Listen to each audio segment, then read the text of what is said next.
जय हिंद दोस्तों। Educational management की दूसरी टेस्ट सीरीज़ में आपका स्वागत है। और आज हम आपका सिलेबस अगर देखें तो उसमें SCERT, डाइट, IASE और कुछ राजस्थान के शैक्षिक परिदृश्य से जुड़े हुए क्वेश्चनों को लेकर अभ्यास करेंगे। और आपको भी इस अभ्यास में भाग लेना है, प्रश्न को अच्छे से समझकर उत्तर देना है और लास्ट में आप अपना नाम, डिस्ट्रिक्ट का नाम लिखते हुए मार्क्स हैं वो ज़रूर शेयर कीजिएगा, अपना फीडबैक है वो ज़रूर दीजिएगा, वो मेरे लिए एक मोटिवेशन का काम भी करता है। चलिए स्टार्ट करते हैं आज का पहला प्रश्न। शुभकामनाएं आपको। ये लीजिए आज का पहला प्रश्न। राजस्थान में समग्र शिक्षा अभियान के अंतर्गत नेताजी सुभाष चंद्र बोस आवासीय विद्यालय में छात्रावास संचालित है। यानी समसा के अंतर्गत नेताजी सुभाष चंद्र बोस जो आवासीय विद्यालय हैं छात्रावास के सहित है, उनकी संख्या बतानी है आपको, 5, 6, 7 या 9। क्या होगा इसका सही उत्तर? सही उत्तर है 7। समग्र शिक्षा अभियान हम अभी पढ़ेंगे डिटेल में, तब वहाँ पर आपको इसके बारे में पूरी जानकारी है वो भी साझा करेंगे। वैकल्पिक शिक्षा के अंतर्गत जो बेघर बेसहारा बालक बालिकाएं होती है उनके लिए ये आवासीय विद्यालय है वो छात्रावास के साथ है, वो संचालित हैं। और नेताजी के नाम पर, सुभाष चंद्र बोस के नाम पर ही इनका नामकरण किया गया है। फरवरी 2021 में ये नामकरण हुआ है और इसके तहत 7 स्कूल राजस्थान में संचालित है। अलवर, भरतपुर, बाड़मेर, जयपुर, जालोर, जोधपुर और उदयपुर के अंदर। और अलग से साथ में 34 हॉस्टल भी संचालित है, ये भी ध्यान रख लीजिएगा। 34 अकेले छात्रावास है, नेताजी सुभाष चंद्र बोस छात्रावास 34 है और विद्यालय में छात्रावास है उनकी संख्या 7 है। और यहाँ पर कक्षा 1 से 8 तक की पढ़ाई है वो इस स्कूल में करवाई जाती है। वो भी अपना जो KGB भी जो चलते हैं, कस्तूरबा गांधी बालिका आवासीय विद्यालय जो चलते हैं, उनकी तर्ज पर ही यहाँ पर बच्चों को पढ़ाया जाता है। चलिए स्टार्ट करते हैं अगले प्रश्न को। अगला प्रश्न है कि राजस्थान में शिक्षा के बढ़ते कदम कार्यक्रम का उद्देश्य है। आपको पता है हाल ही में जुलाई 2022 के अंदर माननीय मुख्यमंत्री जी ने राजस्थान में शिक्षा के बढ़ते कदम इस कार्यक्रम को लॉन्च किया है। तो इस कार्यक्रम का उद्देश्य क्या है? विद्यार्थियों में लर्निंग लॉस की पूर्ति करना, कोविड के कारण जो लर्निंग गैप आ गया उसकी पूर्ति करना, ये भी सही है। आनंदपूर्ण शिक्षण विधि से अध्ययन को बेहतर बनाना, ये भी इसका उद्देश्य है। शिक्षकों का कार्यभार कम करना, ये भी इसका उद्देश्य है। तो इसका मतलब अब सही उत्तर क्या हो जाएगा अपना, और वो है ऑप्शन संख्या 4 यानी उपयुक्त सभी। अगला प्रश्न देखिए। अब अगला प्रश्न है राजस्थान में शिक्षा के बढ़ते कार्यक्रम जिस पर हमने अभी बात की, सत्र 2022-23 के लिए किस कक्षा के लिए प्रारंभ किया गया है? बहुत प्यारा क्वेश्चन है। 1 से 5, 1 से 8, 1 से 10 या 1 से 12? समाचार पत्रों के माध्यम से आपने अच्छे से इसको पढ़ा होगा। राजस्थान में शिक्षा के बढ़ते कदम कार्यक्रम को 2022-23 के लिए किस कक्षा के लिए प्रारंभ किया गया है? और सही उत्तर है वो है कक्षा 1 से 8। तो शिक्षा के बढ़ते कदम कार्यक्रम का जो मूल उद्देश्य है वो कक्षा 1 से 8 को लेकर है। डिटेल में हम बाद में इसके बारे में जानेंगे वीडियो सेशन की जो अपनी क्लास होती है उसके अंदर। अगला प्रश्न देखिएगा कि राजस्थान राज्य शैक्षिक अनुसंधान एवं प्रशिक्षण परिषद का कौन सा प्रभाग उदयपुर के संस्थान परिसर में संचालित नहीं है? नीचे प्रभाग दिए गए हैं, आपको बताना है इनमें से कौन सा प्रभाग है वो उदयपुर में इसका जो परिसर है उसके अंदर संचालित नहीं है। इसका मतलब वो बाहर कहीं संचालित है, ये बताना है। RSCERT के टोटल कितने प्रभाग हैं भी? टोटल 6 प्रभाग हैं। इन 6 में से कौन सा एक प्रभाग है वो उदयपुर के अंदर नहीं है? आप ऐसे समझ लीजिए। और सही उत्तर क्या है? सही उत्तर है ऑप्शन संख्या 3, सूचना एवं संचार प्रौद्योगिकी प्रभाग, शॉर्ट में जिसको कहते हैं आईटी सेल। और ये कहाँ पर है? ये है अजमेर के अंदर। ध्यान दीजिएगा, 6 में से 5 जो प्रभाग हैं आरएससीआरटी के, वो उदयपुर में एक ही परिसर के अंदर संचालित हैं, जबकि आईटी यानी सूचना और सूचना प्रौद्योगिकी प्रभाग है वो अजमेर के अंदर संचालित है। बहुत अच्छा प्यारा क्वेश्चन है। स्माइल का जो सारा काम है वो यही देखता है, कंप्यूटर शिक्षा से संबंधित जो भी काम है वो आरएससीआरटी का यही प्रभाग है वो देखता है। अगला प्रश्न देखिएगा, फिर आरएससीआरटी से जुड़ा हुआ क्वेश्चन है, आपने अच्छे से रीड कर रखा है, पहले ही सिलेबस बताया हुआ था। राजस्थान राज्य शैक्षिक अनुसंधान एवं प्रशिक्षण परिषद उदयपुर किस अधिनियम के तहत पंजीकृत है?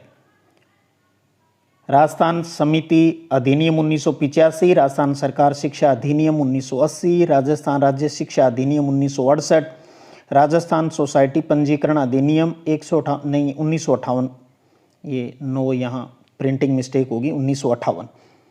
तो बताइए कौन सा इसका सही उत्तर होगा? आरएससीआरटी आपको पता है एक ऑटोनोमस बॉडी है, इसकी एक गवर्निंग काउंसिल होती है और उसके निर्णयों को लागू करने के लिए एग्जीक्यूटिव कमेटी भी होती है। तो इसका रजिस्ट्रेशन है वो किस अधिनियम के तहत है?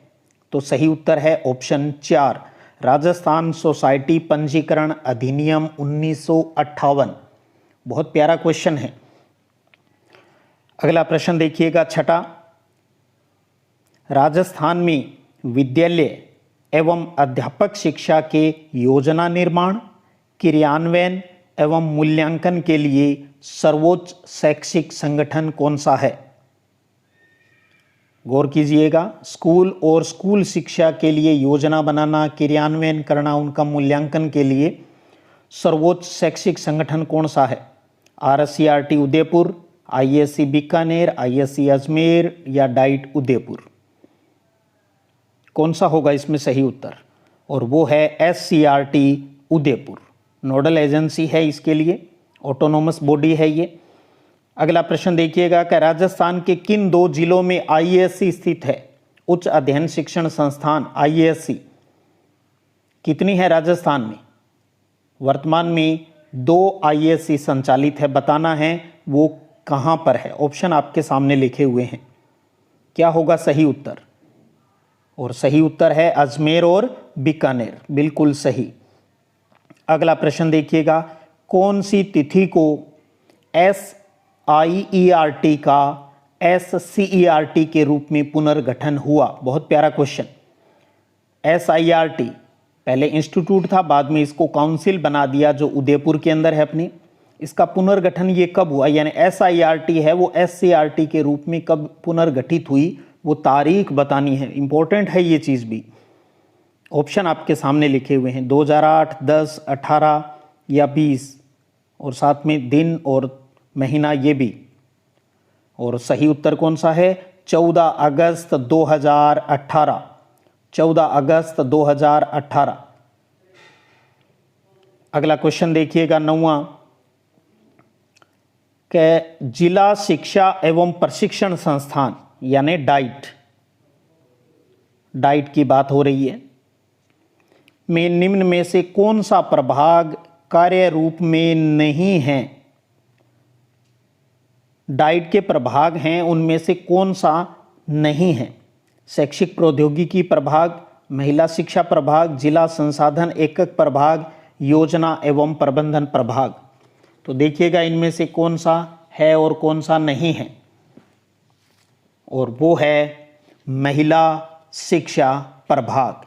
इस प्रकार का कोई प्रभाग है वो डाइट के अंदर संचालित है, वो नहीं है। आपको पता है टोटल डाइट के अंदर कितने प्रभाग हैं? 8 प्रभाग हैं। उन 8 प्रभाग के अंतर्गत महिला शिक्षा प्रभाग नाम से कोई प्रभाग संचालित नहीं है। अगला प्रश्न देखिएगा, कि डाइट के सभी प्रभागों में से कौन सा प्रभाग एक धुरी के रूप में काम करता है? क्वेश्चन समझिएगा, पहले जल्दबाजी मत कीजिएगा ऑप्शन के साथ। टोटल 8 प्रभाग है, उनमें से कौन सा है एक धुरी के रूप में काम करता है? यानी जिसकी जिम्मेदारी बड़ी होगी, एक तरीके से सबके साथ कोऑर्डिनेशन बनाए रखना बहुत ज़रूरी है और बहुत सी बैठकों का वो आयोजन करता है। ऑप्शन आप गौर कीजिए, आपके सामने लिखे हुए हैं। और सही उत्तर क्या होगा? सही उत्तर है ऑप्शन 4, योजना एवं प्रबंधन विभाग, यानी प्लानिंग एंड मैनेजमेंट जो इसकी सेल है। डाइट के सभी प्रभागों में यह प्रभाग एक धुरी के रूप में काम करता है। अगला प्रश्न देखिएगा, डाइट विकास एवं प्रबंधन समिति DDMC, diet development management committee में राज्य सरकार द्वारा नामित शिक्षाविद की संख्या कितनी होती है? बहुत प्यारा क्वेश्चन। 2, 3, 4 या 5? क्या होगा सही उत्तर? आपको अच्छे से क्लियर किया हुआ है भी। इसके अंदर टोटल मेंबर कितने होते हैं? कुल सदस्य 12 है।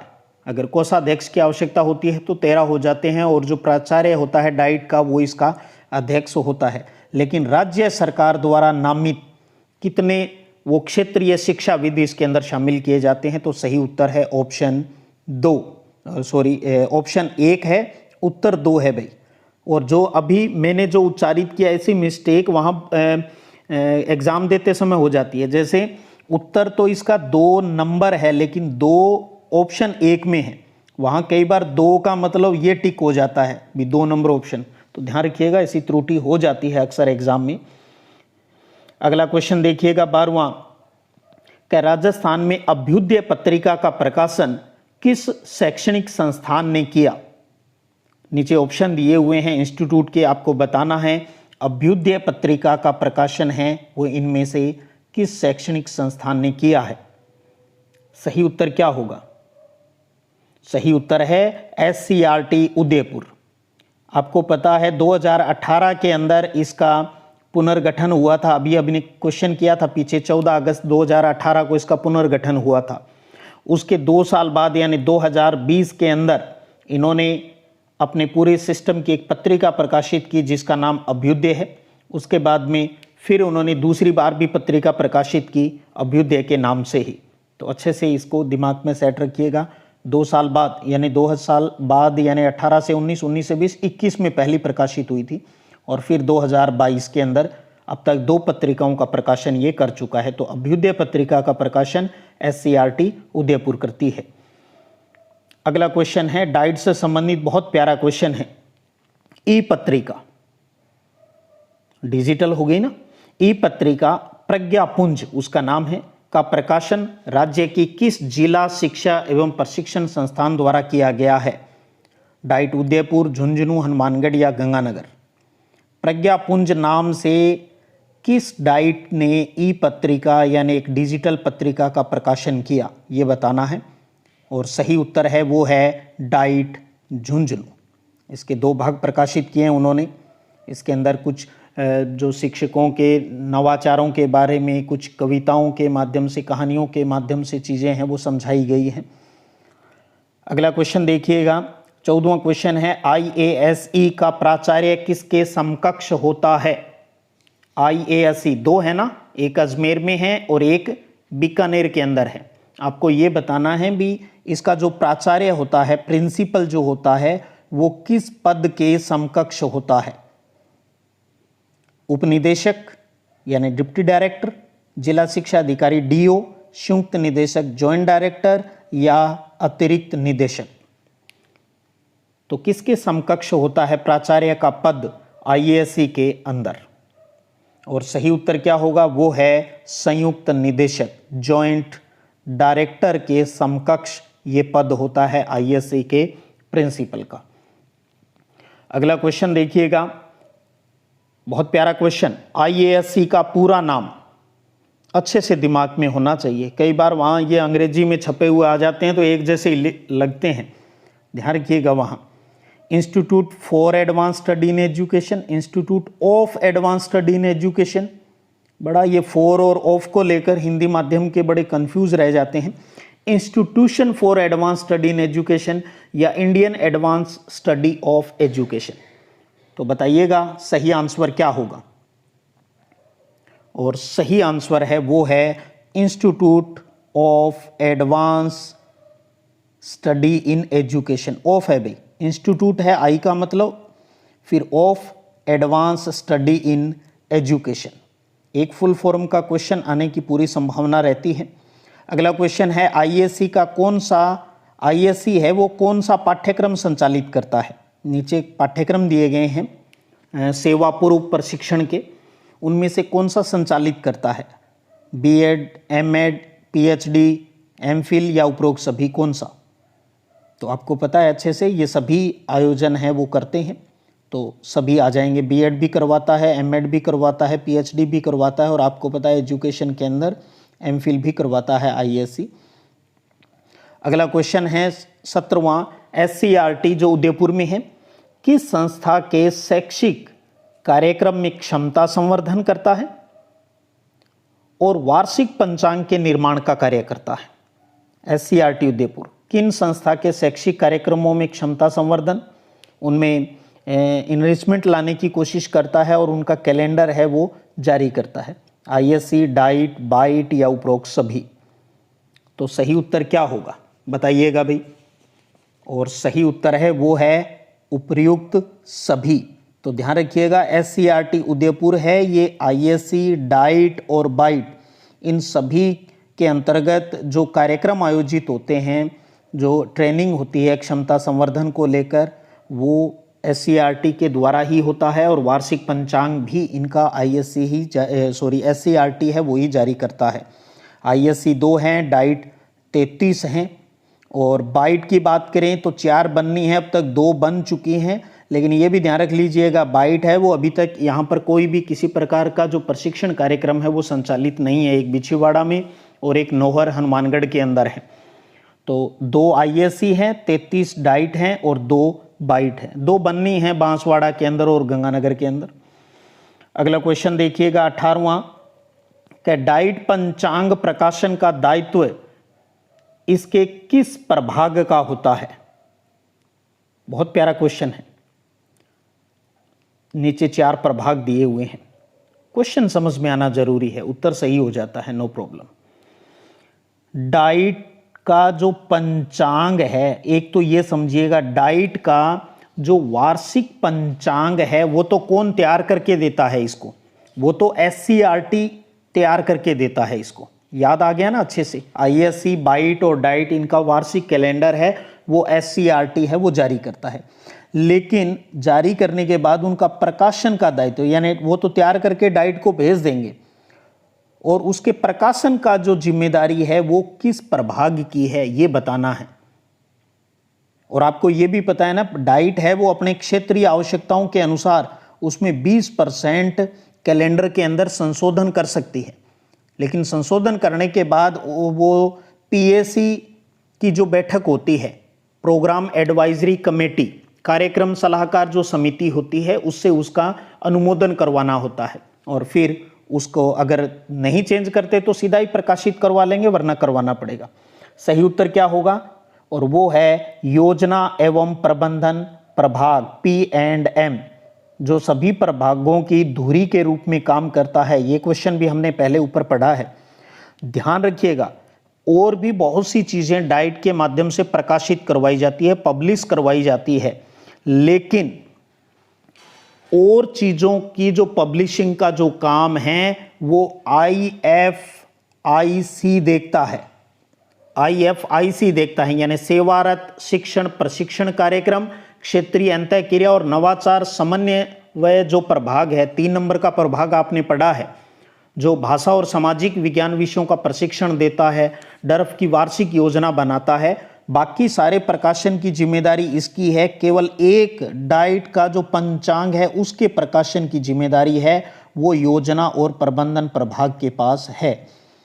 अब ये जो क्वेश्चन आपने अभी पढ़ रहे हैं डाइट या किसी भी टॉपिक से संबंधित, ये लेटेस्ट में जो इनकी वर्किंग सिस्टम है उसी के आधार पर बात की गई है, न कि पुराने मैटर के हिसाब से। अगला क्वेश्चन है कि राजस्थान के विद्यालयों में क्रियात्मक शोध का महत्व क्या है। राजस्थान के विद्यालयों में क्रियात्मक शोध, इस प्रकार के क्वेश्चन भी आते रहे हैं, आपको पता है, प्रीवियस पेपर अगर आपने देखे हो। क्रियात्मक शोध का महत्व, तो सीधी सी बात आपको ये पता होना चाहिए भी क्रियात्मक शोध क्या है, उससे आधारित क्वेश्चन है। तो विद्यालय की कार्यप्रणाली में आवश्यक सुधार होता है इससे, विद्यालय की समस्याओं का समाधान होता है इससे, विद्यालय की उपलब्धियों में वृद्धि होती है, या उपरोक्त सभी। तो जो एक्शन रिसर्च होता है, क्रियात्मक शोध, ये सभी के अंदर इम्पोर्टेंट है, यानी ऑप्शन 4 अपना सही हो जाएगा, उपयुक्त सभी। अगला क्वेश्चन देखिएगा, क्या राज्य में जिला स्तर पर डाइट्स किस मुख्य भूमिका का निर्वहन कर रहे हैं? राज्य के अंदर जिले स्तर के ऊपर डाइट्स यानी 33 डाइट हैं वो स्थापित हैं, वो किस मुख्य भूमिका का निर्वहन कर रहे हैं? ऑप्शन दिए गए हैं, सोच समझकर, खाली ये नहीं है भी सीधा उपरोक्त सभी दिख गया तो उसको लगा दीजिए। हो सकता है आरपीएससी में उपरोक्त सभी नहीं आकर 3 देकर फिर नीचे ये कह दें भी केवल 1 सही, केवल 2 सही, 1 2 सही, केवल 2 3 सही। तो यहाँ खाली टाइम पास नहीं, हमें क्वेश्चन को समझना है, और जो अगर उपरोक्त सभी किसी का उत्तर है तो सभी ऑप्शन के ऊपर गौर भी करना है। तो गुणवत्तापूर्ण शिक्षा के लक्ष्यों को प्राप्त करने में बिल्कुल सही है ये, शिक्षा के स्तर में गुणात्मक उन्नयन में सुधार के अंदर ये भी सही, नवाचार, प्रशिक्षण और शैक्षिक अनुसंधान में। तो सीधी सी बात है भी डाइट्स कौन से काम कर रहा है, वही चीज़ें हैं, तो अपने आप ही उत्तर क्या हो जाएगा, उपयुक्त सभी हो जाएगा इस क्वेश्चन का। अगला क्वेश्चन देखिएगा, अगला क्वेश्चन है कि राष्ट्रीय शैक्षिक अनुसंधान और प्रशिक्षण परिषद की स्थापना किस वर्ष की गई थी? NCERT, NCERT की स्थापना के बारे में क्वेश्चन है, बताइएगा NCERT की जो स्थापना है वो किस वर्ष हुई? ऑप्शन आपके सामने लिखे हुए हैं, क्या होगा इसका सही उत्तर? और सही उत्तर है बिल्कुल सही, 1961 में। NCERT की दिल्ली के अंदर जो स्थापना है वो 1961 में। नेशनल लेवल पर जो काम NCERT करता है, आपको पता है स्टेट लेवल पर वही काम कौन करता है? SCERT करता है। अगला क्वेश्चन देखिएगा, मेहरोत्रा समिति की सिफारिश पर राज्य में SIRT की स्थापना उदयपुर में कब की गई थी? कई क्वेश्चन मिल गए एक क्वेश्चन में। एक तो ये हो गया भी SIRT की स्थापना उदयपुर में हुई थी, किस समिति की सिफारिश से हुई थी? तो वो है मेहरोत्रा समिति की सिफारिश पर इसकी स्थापना है, वो की गई थी। अब यहाँ आज वर्तमान में हमें पता है भी SIRT नहीं है बल्कि SCERT है। इस पर आधारित क्वेश्चन हम कर चुके हैं भी 2018 में SIRT को SCERT बना दिया गया। अब आपको ये पता है भी NCERT की तर्ज पर स्टेट के अंदर 1961 में सरकार ने क्या कहा था भी SI बनाओ आप, यानी स्टेट इंस्टीट्यूट ऑफ एजुकेशन बनाओ। तो फिर हमारे यहाँ मेहरोत्रा समिति की सिफारिश ने SIRT की स्थापना उदयपुर में करने का सुझाव दिया। SIRT तो कब? 11 नवंबर 1978। 11 नवंबर 1978 को SIRT की स्थापना उदयपुर में हुई। 14 अगस्त 2018 को SIRT है उसका पुनर्गठन कर दिया SCERT के रूप में। इसके टोटल 6 प्रभाग हैं। इसके संचालन के लिए गवर्निंग काउंसिल है और उस गवर्निंग काउंसिल के फैसलों को लागू करने के लिए एक एग्जीक्यूटिव कमेटी है। अच्छे से आपके दिमाग में है ये चीज़। और आपको ये भी ध्यान में होना चाहिए गवर्निंग काउंसिल के टोटल मेंबर कितने हैं? 25 हैं। और जबकि निष्पादन समिति एग्जीक्यूटिव जो कमेटी है उसके अंदर टोटल सदस्यों की संख्या कितनी है? 18 है। और एक चीज़ और, SCERT को जो काम मिला हुआ है वर्तमान में कक्षा 1 से 12 के सिलेबस बनाने की जो जिम्मेदारी है वो किसको दी गई है? पुनर्गठन के बाद SCERT को दी गई है। पहले आपको पता है 1 से 8 का काम SIRT करता था और 9 से 12 का माध्यमिक शिक्षा बोर्ड करता था। अब ये पूरी जिम्मेदारी 1 से 12 की वो सारी SCERT को दे दी है। अब वो अलग बात है भी आज दिन तक 9 से 12 का सिलेबस SCERT ने नहीं बनाया है, वो एक अलग मुद्दा है। क्यों? क्योंकि आपको पता है 9 से 12 के अंदर अपने यहाँ पर कौन सा सिलेबस चल रहा है? NCERT का सिलेबस चल रहा है। तो वो जैसा सेंटर में चल रहा है वैसा का वैसा हमने यहाँ पर अडोप्ट कर लिया है। तो इसे अभी तक बनाने की आवश्यकता नहीं है, भविष्य में बनाएगा तो यही बनाएगा। तो इसलिए जब हम माध्यमिक शिक्षा बोर्ड पढ़ते हैं तो वहाँ हम ये बात नहीं करते अब भी ये 9 से 12 का पाठ्यक्रम बनाता है, बनाता नहीं, बनाता था भाई, अब नहीं बनाएगा, SCERT ही बनाएगा आगे से। तो इन चीज़ों को समझ लीजिएगा। कई बार ये रहता है प्रीवियस अगर हम चीज़ें पढ़ते हैं तो ये रहता है भी सर 1 से 8 SCERT बनाती है सिलेबस या 9 से 12 का, तो ध्यान रखिए 1 से 12 की जिम्मेदारी इसके पास है। ठीक है, तो ये था आज के अपने एजुकेशनल मैनेजमेंट के क्वेश्चन जो कि RSCRT उदयपुर, अपने जो डाइट्स हैं, ISC है और कुछ शैक्षिक परिदृश्य से लेटेस्ट के जो मुद्दे चलते हैं उनके ऊपर ये आधारित क्वेश्चन थे। उम्मीद करता हूँ आप बहुत लाभान्वित हो रहे होंगे। आप अपना फीडबैक, अपने मार्क्स हैं वो ज़रूर शेयर कीजिएगा, और आपको लगता है भी हमारा ये प्रयास किसी और के फ़ायदे के लिए भी हो सकता है, तो आपको लगता है तो आप इसे शेयर भी कर सकते हैं वीडियो को। और बाकी कोई भी सूचना, नोट्स हैं वो आपको हमारे टेलीग्राम चैनल सिद्धिविनायक संग्रिया है उसके ऊपर मिल जाते हैं। और कोशिश तो मेरी ये भी रहती है भी वीडियो के डिस्क्रिप्शन लिंक में उसका लिंक भी दे दूं। अगर बाई चांस नहीं हो पाता तो आप सिद्धिविनायक संग्रिया टेलीग्राम को ज्वाइन कर लीजिएगा। वहाँ पर स्कूल शिक्षा से जुड़े हुए वीडियो और प्लस एजुकेशनल मैनेजमेंट के वीडियो हैं वो डालता रहता हूँ। कोई मैटर है तो डालता रहता हूँ, और समय समय पर अगर इसमें कोई चेंज भी होगा तो वो भी सूचनाएं आपको देता रहूँगा। एग्ज़ाम से पहले सब कुछ क्लियर है और एग्ज़ाम से 1 महीने पहले तक सब कुछ क्लियर कर दूंगा। कोई अगर नया चेंज भी होगा तो वो भी आपको बता दिया जाएगा। और आपको ये भी पता है भी जनवरी फरवरी के अंदर जो 3rd ग्रेड की भर्ती की जो घोषणा की हुई है गवर्नमेंट की, तो उसके अंदर भी शैक्षिक प्रबंधन है, राजस्थान का शैक्षिक परिदृश्य है वो भी सिलेबस में है। तो 1st ग्रेड के साथ साथ ये सारी चीज़ें आपको रीट के लिए यानी टेट या 3rd ग्रेड की जो भर्ती है उसके लिए भी ये फ़ायदेमंद होने वाले हैं। चलिएगा फिर मिलेंगे अगले वीडियो सेशन में, तब तक जय हिंद, जय भारत।